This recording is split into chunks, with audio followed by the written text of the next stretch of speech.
Imagine a land, nestled along the lifeblood of the Nile, south of Egypt, where powerful kingdoms rose and fell, leaving behind legacies etched in stone and faith.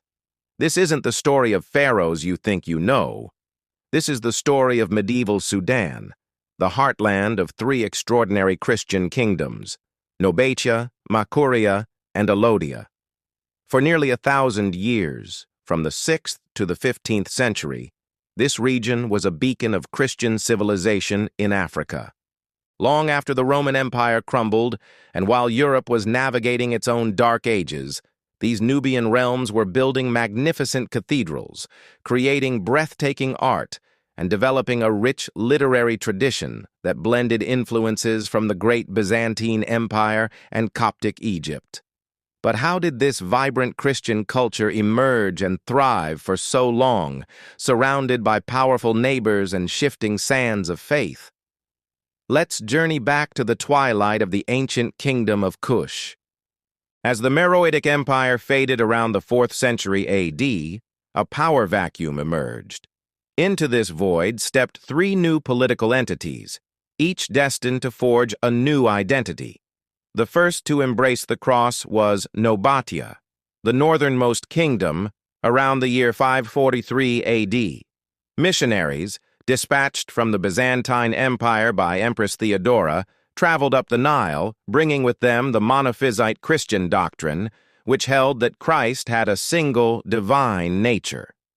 This form of Christianity, also dominant in Egypt and Syria, found fertile ground in the Nubian soul. Soon after, the central kingdom of Makuria converted, followed by the southernmost kingdom, Alodia, around 580 AD. Within just a few decades, the entire stretch of the Nile from the 1st to the 6th cataract was united under a shared Christian faith. This shared belief became the bedrock of their civilization. Around the year 590, Nobatia and Makuria made a strategic move, merging to form a unified, federated kingdom under the rule of the Makurian kings. This created a formidable power bloc, with major centers at Pharos and the grand capital, Dongola. Alodia, with its own capital at Soba, near modern-day Khartoum, remained a powerful independent kingdom to the south. What followed was a golden age. The Nubians weren't just passive recipients of a foreign faith, they made it uniquely their own. Across the landscape, they erected stunning cathedrals. The cathedral at Pharos, for instance, has been called the Cathedral in the Sands.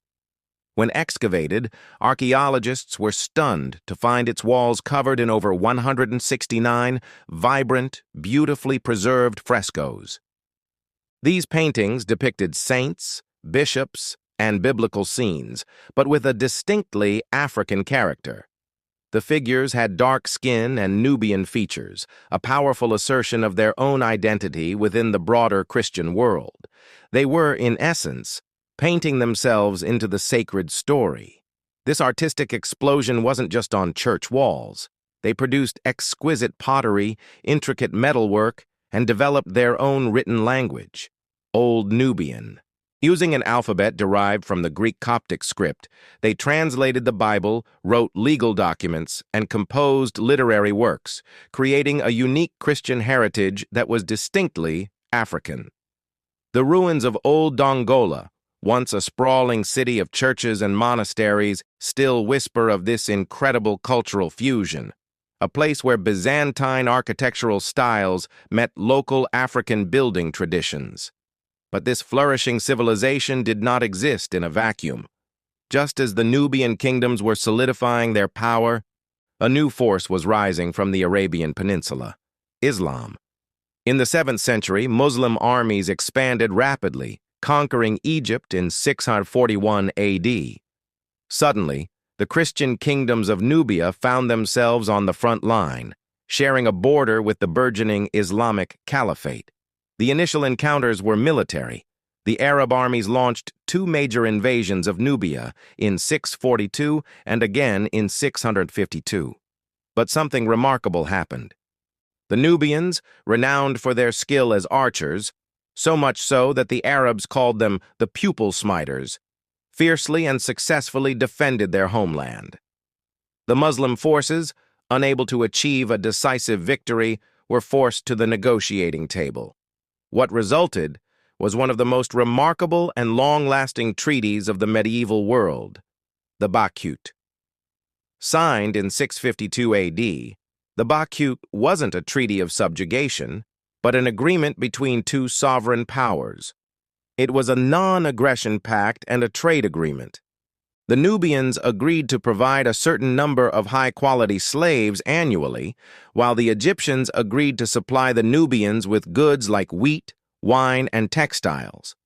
This treaty established a unique and relatively stable relationship that lasted for over 600 years. It effectively insulated the Christian kingdoms from large-scale military conquest, allowing them to continue their development peacefully. For centuries, while other regions saw constant conflict, Nubia thrived.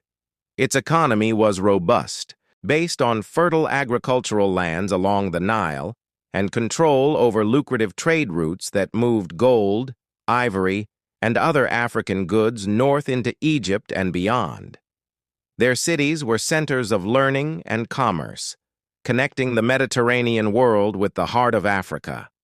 This long period of peace allowed their unique Christian culture to mature and deepen. Monasteries became centers of scholarship, and the influence of the Nubian church was felt far and wide. They maintained strong diplomatic and religious ties with the Coptic Patriarchate in Alexandria, which was their spiritual head, and even with distant Constantinople. The Nubian kings were powerful, pious rulers who saw themselves as defenders of the faith.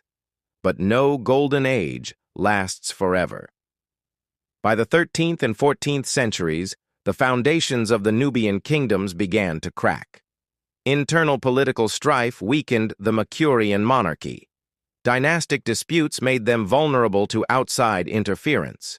The Mamluk Sultanate in Egypt began to intervene more directly in Nubian politics, supporting rival claimants to the throne and launching occasional military raids that destabilized the kingdom. Simultaneously, a gradual, long-term process of cultural and religious change was underway.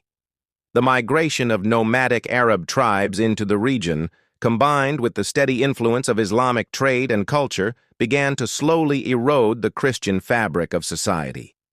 Unlike the early violent conquests, this was a slow, peaceful transformation from the grassroots up.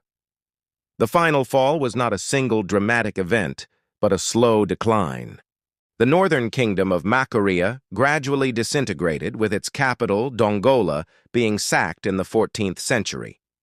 The southern kingdom of Alodia held on for longer, a final bastion of Nubian Christianity. But by around 1500, it too fell to internal pressures and the rise of the Fungi Sultanate, an Islamic power that would come to dominate the region. The 1,000-year era of Christian Nubia had come to an end.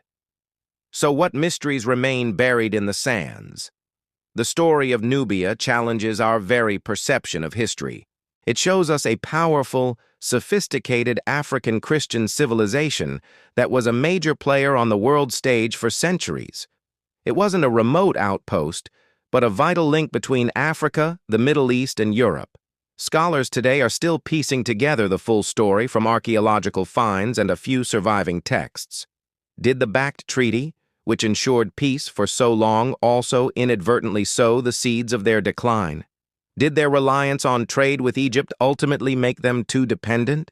And what untold stories of faith, diplomacy, and daily life are still waiting to be deciphered from the frescoes and manuscripts? The legacy of Nobatia, Makuria, and Alodia is not just a collection of ruins. It's a testament to a resilient and creative culture. It's a reminder that the history of Christianity is a global story, with deep and powerful roots in the African continent. The echoes of their hymns have faded, but in the ruins of their cathedrals and the enduring spirit of the Nubian people, the soul of these forgotten Christian kingdoms lives on. Thank you so much for joining us on this journey through time. What part of this story fascinated you the most? Let us know your thoughts in the comments below. And if you enjoyed uncovering this hidden chapter of history, please hit that like button and subscribe for more deep dives into the stories that time forgot. We'll see you in the next one.